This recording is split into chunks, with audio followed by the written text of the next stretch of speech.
പ്രിയപ്പെട്ട കുട്ടികളെ, കഴിഞ്ഞ ക്ലാസ്സിൽ നമ്മൾ ഈ 3 ഹോംവർക്കുകൾ തന്നിരുന്നു. 1, 2, 3. ഈ 3 ഹോംവർക്കുകൾ നമ്മൾ ക്ലാസ്സിൽ ചെയ്തത് തന്നെയാണ്. വീണ്ടും നിങ്ങൾക്കൊന്ന് റിവൈസ് ചെയ്യാൻ വേണ്ടി മാത്രം തന്നതാണ്.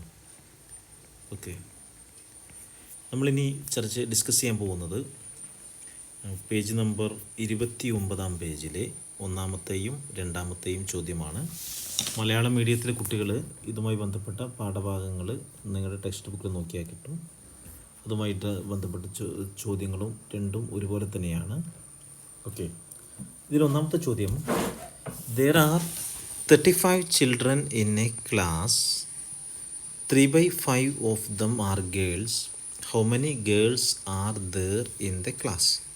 കുട്ടികൾ നോട്ട് പുസ്തകത്തിലേക്ക് ഈ കണക്കുകളൊക്കെ ചെയ്യുന്ന സമയത്ത് ആദ്യം ക്ലാസ് ഒന്ന് കാണുക, അപ്പോൾ ഒന്നും ചെയ്യരുത്. പിന്നീട് ടെക്സ്റ്റ് ബുക്ക് എടുത്തിട്ട് ആ ചോദ്യം സ്വയം ചെയ്യാൻ വേണ്ടിയാണ് ശ്രമിക്കേണ്ടത്.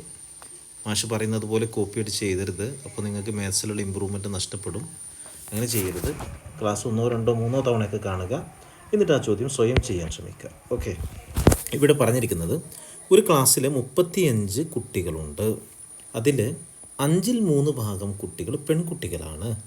How many girls are there in the class? അങ്ങനെയാണെങ്കിൽ ആ ക്ലാസ്സിലെ പെൺകുട്ടികളുടെ എണ്ണം എത്ര? ഇതിൻ്റെ ഉത്തരം കണ്ടെത്തുന്ന സമയത്ത് എഴുതാൻ രീതിയുണ്ട്. അത് ഈ രീതിയിൽ തന്നെ എഴുതണം. ഞാൻ പറഞ്ഞുതരാം, ശ്രദ്ധിച്ചോളൂ. ഇതിൻ്റെ ഉത്തരം എഴുതുന്ന രീതി നമ്മളൊരു വഴിക്കണക്കായിട്ടാണ് ചെയ്യേണ്ടത്. സ്റ്റെപ്പ് ബൈ സ്റ്റെപ്പായിട്ട് കാര്യങ്ങളൊക്കെ എഴുതണം. 1, നമ്പർ ഓഫ്, ഇവിടെ മുകളിൽ എഴുതാം, നമ്പർ ഓഫ് ടോട്ടൽ ചിൽഡ്രൻ. അതാണ് 1-ാമത്തത്. എത്രയാണ്? 35, 35 ആണ്. മലയാളം മീഡിയംകാർ എന്താ എഴുതേണ്ടത്? ആകെ കുട്ടികളുടെ എണ്ണം 35.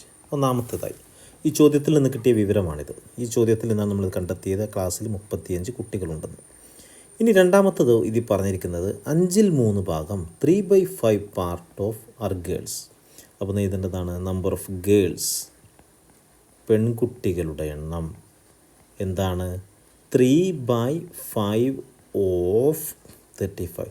ഇത് നേരിട്ടൊരു നമ്പറായിട്ടല്ല തന്നത്, ഒരു വ്യത്യസ്തമായ രീതിയിൽ 3/5 ഓഫ് 35 അങ്ങനെയാണ് തന്നിരിക്കുന്നത്. പെൺകുട്ടികളുടെ എണ്ണം. അടുത്ത വരി എന്താ എഴുതേണ്ടത്? പെൺകുട്ടികളുടെ എണ്ണം എത്രയാണ്? 35ൻ്റെ 3/5 ഭാഗം. ഇതാണ്. ഓക്കെ, അപ്പോൾ ഇനി നമുക്ക് കണ്ടെത്തേണ്ടത് ആ ക്ലാസ്സിൽ എത്ര പെൺകുട്ടികളുണ്ടെന്നാണ്. പെൺകുട്ടികൾ എത്ര ഭാഗമുണ്ടെന്ന് മനസ്സിലായി. അപ്പോൾ നമ്മൾ അടുത്ത വരി എഴുതാൻ പോവുകയാണ്. പെൺകുട്ടികളുടെ എണ്ണം സമം എത്രയാണ്? 35ൻ്റെ 35ൻ്റെ 3/5 പാർട്ടാണ്. അതായത് 3 പോകും, 3/5. ഓക്കെ, ഏത് രീതി മനസ്സിലായല്ലോ? ഈക്വൽ ടു, ഒരു കാര്യം ചെയ്യാം, 35നെ 3 കൊണ്ട് മൾട്ടിപ്ലൈ ചെയ്യാം, 105. ഞാൻ മുന്നേ പറഞ്ഞിട്ടുണ്ട്, ഏത് നമ്പർ എഴുതുമ്പോഴും അതിൻ്റെ താഴെ ഡിനോമിനേറ്റർ 1 ഉണ്ടെന്ന് നമുക്ക് പരിഗണിക്കണം. അങ്ങനെ പരിഗണിക്കാം നമുക്ക്. 35 × 3 105. ഇവിടുത്തെ ഡിനോമിനേറ്റർ 1 ആണ്, ഇവിടുത്തെ ഡിനോമിനേറ്റർ 5 ആണ്. 1നെ 5 കൊണ്ട് മൾട്ടിപ്ലൈ ചെയ്യുക, 5 കിട്ടും. 105 ഹരിക്കണം 5, അത് 21. ഓക്കെ, ഇതാണ് 1-ാമത്തെ ചോദ്യത്തിൻ്റെ ഉത്തരം. അപ്പോൾ ആ ക്ലാസ്സിൽ 21 പെൺകുട്ടികളാണ് ഉള്ളത്. ഇത് വേറൊരു രീതിയിലും ചെയ്യാം. വേറെ രീതി ചെയ്യുന്നത് അതും കൂടി പഠിപ്പിച്ചു തരാം. നോക്കൂ മക്കളെ, ഇങ്ങോട്ട് നോക്കൂ. ഇങ്ങനെ മുന്നോട്ട് പോവാതെ 35 × 5/3 അല്ലേ? അപ്പോൾ എന്ത് ചെയ്യാം? ഇവിടെ ഞാൻ പറഞ്ഞല്ലോ 1 ഉണ്ടെന്ന്. ഈ 5ഉം 35ഉം, 5ൽ എത്ര 5 ഉണ്ട്? ഒരു 5. 35ൽ എത്ര എണ്ണം ഉണ്ട്? 7. 7 × 5 35 അല്ലേ? അപ്പോൾ 7 × 3 21 കുട്ടികൾ. ഇതാണ് 1-ാമത്തെ ചോദ്യത്തിൻ്റെ ഉത്തരം. ഇത് 1 2 തവണ കണ്ട് എങ്ങനെയാണ് ഉത്തരം കണ്ടെത്തിയതെന്ന് മനസ്സിലാക്കിയതിന് ശേഷം മാത്രം എൻ്റെ കുട്ടികൾ നോട്ട് ബുക്കിലേക്ക് എഴുതുക. നോട്ട് ബുക്കിലേക്ക് എഴുതുന്ന സമയത്ത് ടെക്സ്റ്റ് ബുക്ക് മാത്രം ഉപയോഗിച്ചാൽ മതി. ഓക്കെ, ഇനി നമുക്ക് 2-ാമത്തെ ചോദ്യത്തിലേക്ക് പോകാം.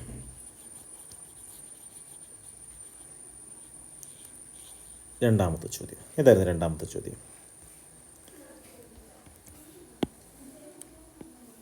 നോക്കൂ, 10 kilograms of rice is filled equally in 8 bags.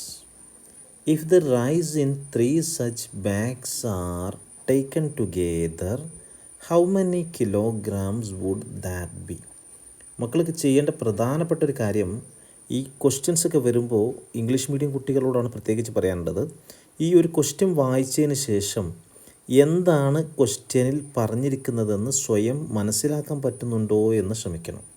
Okay, ഞാൻ പറയുന്നതിന് മുമ്പേ നിങ്ങൾ എന്ത് ചെയ്യണം, ഈ ക്വസ്റ്റ്യൻ 1, 2, 3 തവണ വായിച്ചിട്ട് ആ ക്വസ്റ്റ്യനിലുള്ള കണ്ടൻറ് എന്താണെന്ന് മനസ്സിലാക്കാൻ ശ്രമിക്കണം. ഇവിടെ നോക്കൂ, 10 kilograms of rice is filled equally in 8 bags. 10 kilogram അരി തുല്യമായിട്ട് 8 ബാഗുകളിലാക്കിയിരിക്കുന്നു. If the rice in 3 such bags, അത്തരത്തിലുള്ള 3 ബാഗുകൾ എടുത്താൽ, ഒരുമിച്ചെടുത്താൽ, how many kilograms would that be, അത് എത്ര കിലോഗ്രാം ഉണ്ടാവും? നോക്കൂ മക്കളെ, ഇവിടെ പറഞ്ഞിരിക്കുന്ന ചോദ്യത്തിൽ 10 ടോട്ടൽ റൈസ് വഴി ഇങ്ങനെയാണ്, ടോട്ടൽ റൈസ് 10 കിലോഗ്രാം അല്ലേ. അപ്പോൾ മലയാളത്തിൽ എന്ത് എഴുതണം? ആകെ അരി എത്രയാണ്, ആകെയുള്ള അരിയുടെ അളവ് അങ്ങനെ എഴുതാം കേട്ടോ, അത് 10 കിലോഗ്രാം. ഓക്കെ, ഇനി മക്കൾ ശ്രദ്ധിക്കേണ്ട കാര്യം നോക്കിയേ, ഇവിടെ പറഞ്ഞിരിക്കുന്നത് ചോദ്യത്തിൽ മനസ്സിലാക്കണേ, 8 ബാഗുകളിലാക്കിയാണ് വെച്ചിരിക്കുന്നത്. അതായത് 8 ബാഗുകളിൽ നമ്മൾ മൊത്തം അരി 10 കിലോഗ്രാം, ഇങ്ങനത്തെ 8 ബാഗുകൾ, ഒന്നാമത്തെ ബാഗ്, രണ്ടാമത്തെ ബാഗ്, മൂന്നാമത്തെ ബാഗ്, നാലാമത്തെ ബാഗ്, അഞ്ചാമത്തെ ബാഗ്, ആറാമത്തെ ബാഗ്, ഏഴാമത്തെ ബാഗ്, എട്ടാമത്തെ ബാഗ്. 1, 2, 3, 4, 5, 6, 7, 8. അപ്പോൾ നോക്കൂ, നമ്മുടെ ആകെ അരിയുടെ അളവ് 10 ഈ 10 കിലോഗ്രാം അരി നമ്മൾ 8 ബാഗിലാക്കി വെക്കുമ്പോൾ ഓരോ ബാഗിലും ഉണ്ടാകുന്ന അരിയുടെ അളവെന്ന് പറയുന്നത് 10/8 ആയിരിക്കും. 10/8, ഇവിടെയും 10/8 ഉണ്ടാകും. നോക്കൂ, 10/8 ആണ്. കണ്ടോ, അത് ശ്രദ്ധിക്കണം കേട്ടോ. എത്ര ഭാഗമാണോ ആക്കുന്നത് അങ്ങനെ അതിനനുസരിച്ച് എഴുതിയാൽ മതി. ഉദാഹരണമായിട്ട് 10 കിലോഗ്രാം അരി 7 ഭാഗമാക്കണം, 7 പാർട്ടാണ് ആക്കുന്നതെങ്കിൽ ഒരു ബാഗിൽ ഉണ്ടാക്കുന്ന അളവെന്ന് പറയുന്നത് 10/7 ആയിരിക്കും. ഇനി 10 കിലോഗ്രാം അരി 6 ബാഗിലാണ് ആക്കുന്നതെങ്കിൽ 10/6 ആയിരിക്കും. ഓക്കെ, ഇനി നമ്മളോട് ചോദിച്ചിരിക്കുന്നത് ഇങ്ങനത്തെ 3 ബാഗുകൾ, ഒന്നാമത്തെ ബാഗ്, രണ്ടാമത്തെ ബാഗ്, മൂന്നാമത്തെ ബാഗ്, ഈ 3 ബാഗുകൾ ഒരുമിച്ച് വെച്ചാൽ എത്ര കിലോഗ്രാം അരി ഉണ്ടാവുന്നതാണ്. അപ്പോൾ എന്ത് ചെയ്യണം? 10/8 ഗുണിക്കണം. ഒന്നിൽ 10/8 1 കിലോ ആണല്ലോ ഒരു ബാഗിലെ അളവ്. 10/8 × 3 അല്ലേ. നോക്കൂ, 3 × 10 30 ബൈ, ഞാൻ പറഞ്ഞു ഓരോ നമ്പറിനും താഴെ ഡിനോമിനേറ്റർ ഒന്നുണ്ടെന്ന് വിചാരിക്കണം. 8 × 1 8, 30/8 കിട്ടിയല്ലോ. നോക്കൂ, 30/8 നമുക്ക് എന്താ ചെയ്താൽ 8ൻ്റെ മൾട്ടിപ്ലിക്കേഷൻ ടേബിളും ചൊല്ലി നോക്കൂ. 1 8 8, 2 8 16, 3 8 24. അപ്പോൾ 3 8 24. 24/8 പ്ലസ്, ഇനി 30ൽ നിന്ന് 24 കുറയ്ക്കുക, 6/8. ഓക്കെ, ഒന്നുകൂടി പറയാം, ഞാൻ ഇങ്ങോട്ട് മാറ്റി എഴുതാം. നോക്കൂ, 30/8 അല്ലേ, 30/8 ആകുമ്പോൾ എങ്ങനെ മാറ്റി എഴുതണം? ഇത്രയാണ് യഥാർത്ഥത്തിൽ 30/8 കിലോഗ്രാം ആണ്. അപ്പോൾ നമ്മളിതൊന്നും കൂടി മാറ്റി എഴുതാൻ വേണ്ടിയിട്ട് നമ്മൾ 8ൻ്റെ ഗുണിത പട്ടിക ചെല്ലുക. 8ൻ്റെ മൾട്ടിപ്ലിക്കേഷൻ ചെല്ലുമ്പോൾ ഈ ഒരു 8 8, 2 8 16, 3 8 24, 4 8 32 ആണ്. ഇതിനേക്കാൾ കൂടിപ്പോയി. തൊട്ട് താഴെയുള്ളത് 1 8 8, 2 8 16, 3 8 24. 24/8 എന്ന് എഴുതാം. പ്ലസ്, ഇനി 24 30ൽ നിന്ന് കുറക്കുക. അപ്പോൾ എത്ര കിട്ടും? 6/8. നോക്കൂ, 24ഉം 6ഉം കൂട്ടിയാൽ 30 കിട്ടിയില്ലേ? 30/8. 24/8 എന്ന് പറയുമ്പോൾ എത്ര വരും? 3. ഇതിൻ്റെ ഉത്തരം 3. 6/8. ഒന്നുകൂടി മാറ്റി എഴുതാം. 6ലും 8ലും പൊതുവായിട്ടുള്ളത് എന്താ? 2 ആണ്. അപ്പോൾ 3 അരിക്കുക. 6ൽ എത്ര 2 ഉണ്ട്? 3. 8ൽ എത്ര എണ്ണം ഉണ്ട്? 2, 4 എണ്ണം. 3/4 കിലോഗ്രാം.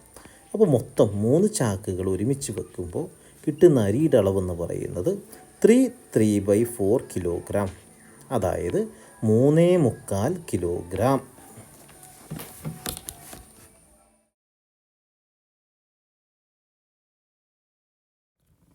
മൂന്നാമത്തെ ചോദ്യം, the area of the rectangle in the figure is 27 square centimetres.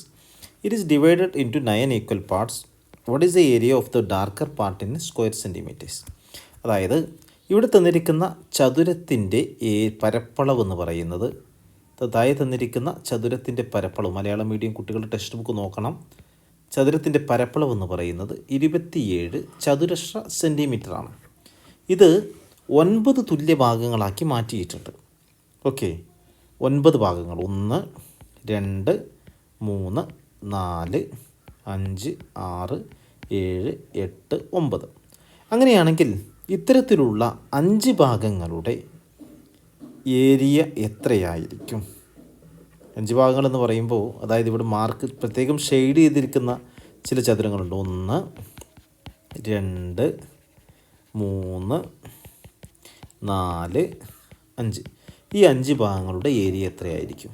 അപ്പോൾ നമ്മൾ എഴുതേണ്ടത്, ഒന്നാമത് ഈ വിവരത്തിൽ തന്നിരിക്കുന്നത്, ഈ ചോദ്യത്തിലുള്ളത് ഏരിയ ഓഫ് ദ റെക്റ്റാങ്കിൾ തന്നിട്ടുണ്ട്. ഏരിയ ഓഫ് ദ റെക്റ്റാങ്കിൾ എത്രയാണ്? Equal to 27 square centimetre.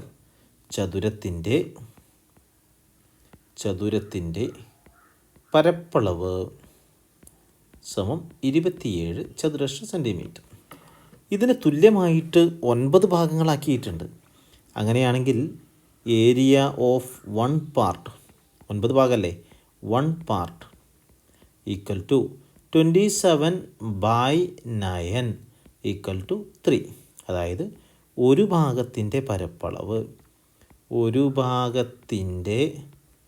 പരപ്പളവ് സമം 27 ഹരിക്കണം 9, 3 സെൻറ്റിമീറ്റർ സ്ക്വയർ, 3 ചതുരശ്ര സെൻറ്റിമീറ്റർ. ഓക്കെ, നമുക്ക് അറിയേണ്ടത് ഷെയ്ഡ്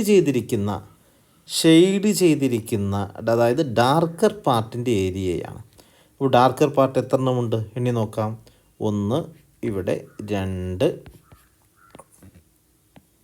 1 2 3 4 5 5 പാർട്ടുകളാണുള്ളത്. അപ്പോൾ നോക്കാം, area of darker parts equal to 5 into, ഒരു ഡാർക്കർ പാർട്ടിൻ്റെ ഏരിയ 3 ആണ്. ഏതൊരു പാർട്ടിൻ്റെ ഏരിയ 3 ആണ്. 5 × 3 15 സെൻറ്റിമീറ്റർ സ്ക്വയർ. ഷെയ്ഡ് ചെയ്തിരിക്കുന്ന ഭാഗത്തിൻ്റെ പരപ്പളവ് എന്ന് പറയുന്നത്, മലയാളത്തിൽ എന്താ ഇത്, പിന്നെ മലയാളത്തിൽ പറയേണ്ടത് ഇതാണ് ചോദ്യം. ചിത്രത്തിലെ ചതുരത്തിൻ്റെ പരപ്പളവ് 27 ചതുരശ്ര സെൻറ്റിമീറ്ററാണ്. അതിനെ ഒരുപോലെയുള്ള 9 ഭാഗങ്ങളാക്കിയിരിക്കുന്നു. അങ്ങനെയാണെങ്കിൽ 5 ഭാഗങ്ങളുടെ പരപ്പളവ് എത്രയാണെന്ന ചോദ്യം. അവിടെ നമുക്ക് എന്ത് ചെയ്യാൻ പറ്റും? 5 ഭാഗങ്ങളുടെ പരപ്പളവ് സമം 5 × 3 സമം 15 ചതുരശ്ര സെൻറ്റിമീറ്റർ എന്ന് എഴുതാം. അപ്പോൾ ഈ 3 ചോദ്യങ്ങളും നോട്ട് ബുക്കിലേക്ക് എഴുതി ഉത്തരം കണ്ടെത്തണം. എത്തുന്ന സമയത്ത് പിന്നെ വീഡിയോ നോക്കി അതുപോലെ എഴുതരുത്.